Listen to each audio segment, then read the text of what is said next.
You see a lot when you're the firstborn. I saw my mother and how she worked hard, and she was full of pride and would never want anyone to ever pity her. She never complained about anything. But I also knew how she suffered. I knew how she stayed up late at night trying to figure things out. She was a brown woman with an accent. I remember going into, a store and us being followed. I remember how people would look at my mother and make certain assumptions about her intelligence or her capacity or her right to belong. As the eldest child, you see this. My mother was very well aware that she was raising 2 black girls to be 2 black women. And she did that instilling in us pride in our culture and cultures, always knowing that we would face all kinds of obstacles, but she never let us believe that anything could get in the way of our dreams or pursuits. My sister Maya is 2.5 years younger than me. So at the age of 2.5, I was told, look after your sister. And it is something that is very much a part of just who I am, which is that look after those who need your support or need your help. And that has been what has motivated me to do the work I've done, to look after and protect people.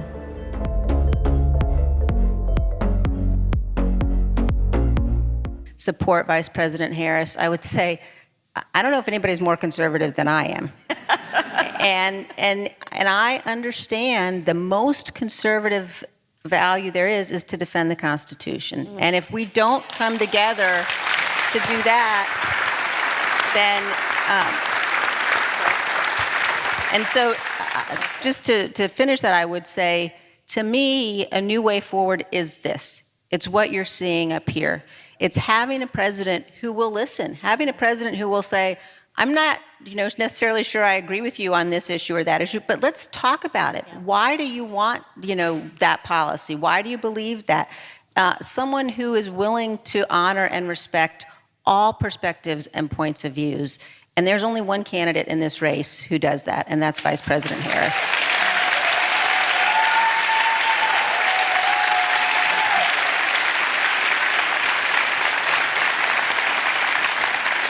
In fact, a lot of polling of undecided voters who call themselves the exhausted majority said, I just want leaders who listen to one another. I just want leaders who speak respectfully to one another. I want to see decency. I want to see people I can look up to.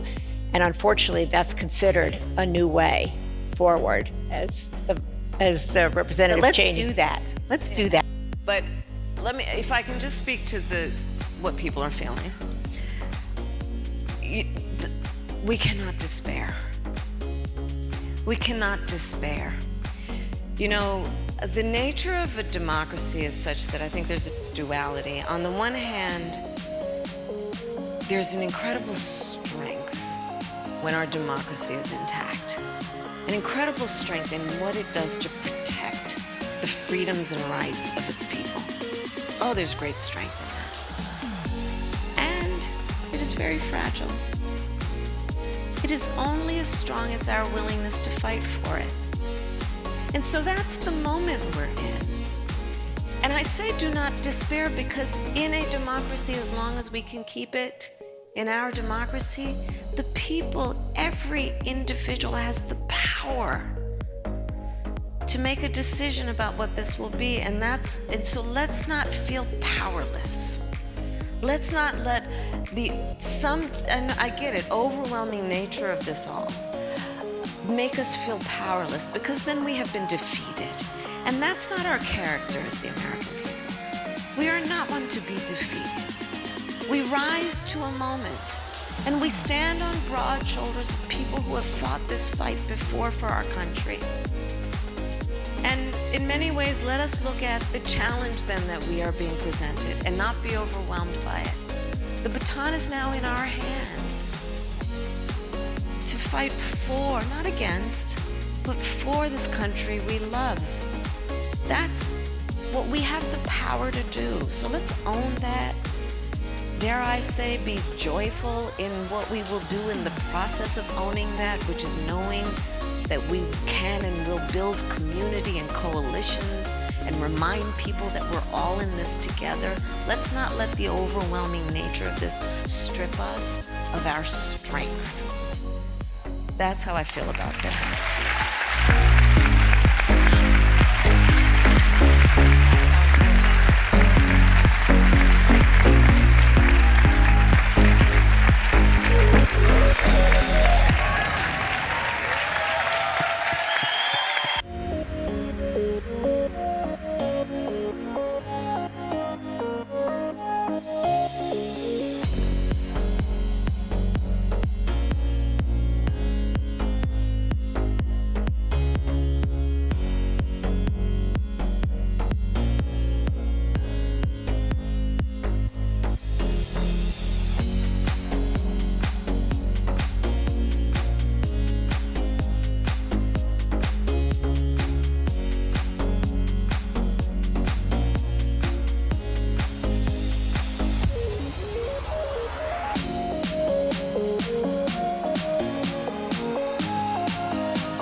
must never forget our history, ever, if we are going to be those people who will live and be the legacy of those who came before us and make them proud and make their struggles to have been worthwhile.